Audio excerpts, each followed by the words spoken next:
नमस्कार, आप देख रहे हैं एबीसी न्यूज और मैं हूं आपके साथ आंचल दुबे।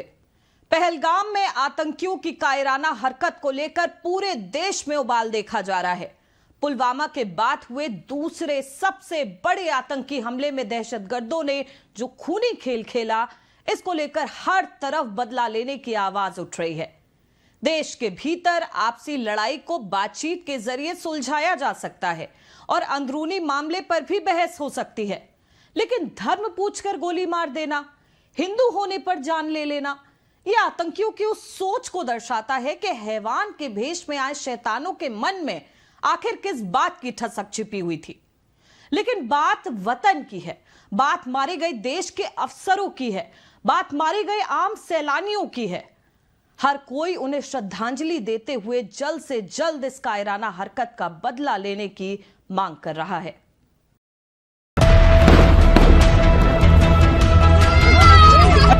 बताइए हुआ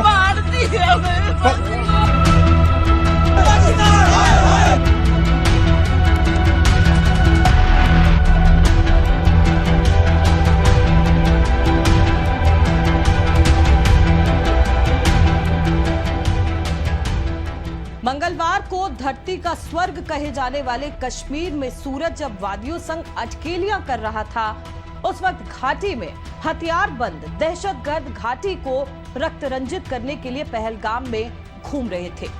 हथियारों से लैस आतंकियों ने लगभग 2 बजे के आसपास ऐसा खूनी खेल खेला कि पूरा हिंदुस्तान रो उठा। आतंकियों ने कुछ ही पलों में टारगेट अटैक करके 45 पर्यटकों के ग्रुप पर अंधाधुंध फायरिंग कर दी, जिसमें 28 सैलानियों की मौत हो गई। धर्म के नाम पर मौत बांट रहे आतंकियों ने कुछ नहीं देखा, ना औरतें, ना बच्चे, ना युवा, ना बुजुर्ग। सिर्फ नाम पूछा, कलमा पढ़वाया और गोलियों से छलनी कर दिया।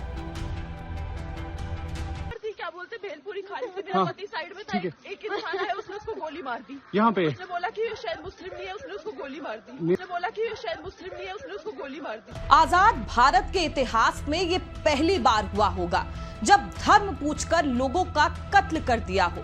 जिस घाटी ने 90 के दशक की यादों को खुद में दफन कर लिया था, दहशतगर्दों ने उसी घाटी की छाती को छलनी कर दिया, एक बार फिर से उन यादों को जिंदा कर दिया।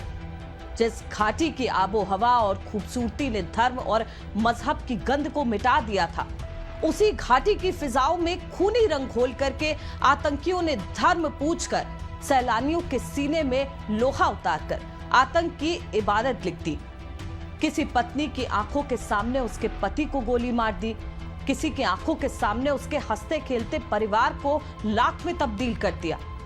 आप सोच कर देखिए कि दहशत का वो मंजर जो घाटी में उस वक्त सैलानी झेल रहे थे, तस्वीरें एक एक पल को बयां कर रही हैं। दहशतगर्दी का ऐसा खौफनाक खेल कि शायद ही कोई ऐसा होगा जिसका कलेजा मुंह को नहीं आया होगा। यहां तक जब मैं ये खबर आप तक पहुंचा रही हूं तो मेरे खून का कतरा तक उबाल मार रहा है। दिलो दिमाग में सिर्फ एक ख्वाहिश चल रही है, कितनी जल्दी सरकार उन हैवानों को दोजख का रास्ता दिखाए। आप सोच कर देखिए कि सिर्फ 2 महीने पहले जिस लड़की का घर बसा हो, हंसती खेलती जिंदगी के सपने सजाए गए हो, उस लड़की के सामने उसके मांग के सिंदूर को उजाड़ दिया जाता है और वो होशो हवास खो बैठती है। आप महसूस कीजिए उस परिवार की पीड़ा को जो कुछ देर पहले अपनों के साथ घाटी की वादियों में मस्ती कर रहा होता है और अचानक कुछ ही पलों में उनकी दुनिया उजड़ जाती हो। सैलानियों और घाटी के बाशिंदों से पूछताछ के बाद सुरक्षा और इंटेलिजेंस एजेंसियों ने दहशतगर्द आतंकियों की जो तस्वीर उकेरी है, अब उन तस्वीरों को हर कोई कोस रहा है। जारी किए गए स्केच पूरे हिंदुस्तान में फैल चुके हैं और धर्म को टारगेट कर मौत का मंजर दिखाने वाली इस साजिश के पीछे किनका हाथ है, ये भी लोग समझ चुके हैं। खुफिया के मुताबिक लश्कर तैयबा के proxy wing the resistance front यानी कि टीआरएफ ने इस हमले की जिम्मेदारी ली है और लश्कर तैयबा के डिप्टी चीफ सैफुल्लाह खालिद को इसका मास्टरमाइंड बताया जा रहा है। लश्कर तैयबा ने जितनी बेबाकी से पाक में बैठकर की गई इस नापाक हरकत की जिम्मेदारी ली है, सेना और सुरक्षा बलों ने इस आतंकी संगठन को नेस्त नाबूद करने का खाका भी तैयार कर लिया है। हालांकि पाकिस्तान के डिफेंस मिनिस्टर ख्वाजा आसिफ ने हमले में पाकिस्तान का हाथ होने से इनकार किया है, लेकिन आतंकिस्तान ये बयान देते वक्त ये भूल गया कि उसके आका यानी कि आतंकी संगठन लश्कर ए तैयबा ने पहले ही उसकी जिम्मेदारी ले ली है। हम आपको बताते हैं कि आखिर पहलगाम में दहशतगर्दी के पीछे पाकिस्तान कनेक्शन क्यों सामने आ रहा है। हमले से पहले आतंकियों ने सेना की वर्दी पहन रखी थी।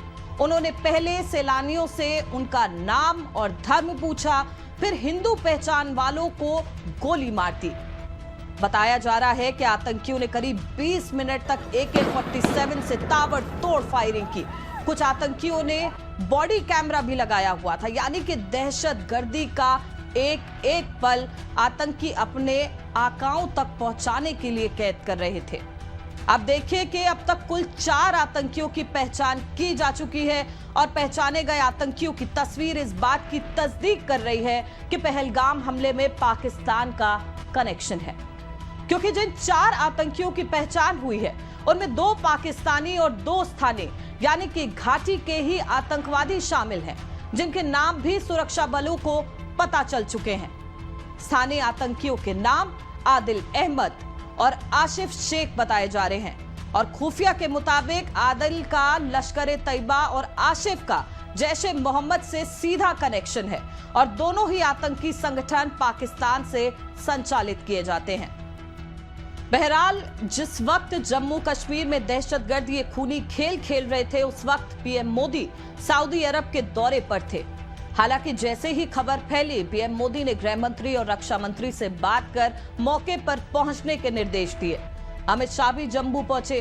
राज्यपाल और मुख्यमंत्री उमर अब्दुल्ला संग बैठक कर स्थिति जानी और कड़ी कार्रवाई के निर्देश भी दिए। सेना के जवान आतंकियों की तलाश कर रहे हैं और उन्हें सीधे जहन्नुम पहुंचाने की तैयारी की जा चुकी है। लेकिन देश में भी जबरदस्त आक्रोश देखा जा रहा है। हिंदुस्तानी पाकिस्तान और आतंकवाद के खिलाफ प्रदर्शन कर रहे हैं। लगातार उचित जाबाजी हमले की मांग की जा रही है और पूरा देश बस टकटकी लगा करके घाटी की ओर देख रहा है कि आखिर कब दहशतगर्दों को जहन्नुम पहुंचाने की खबर सामने आएगी।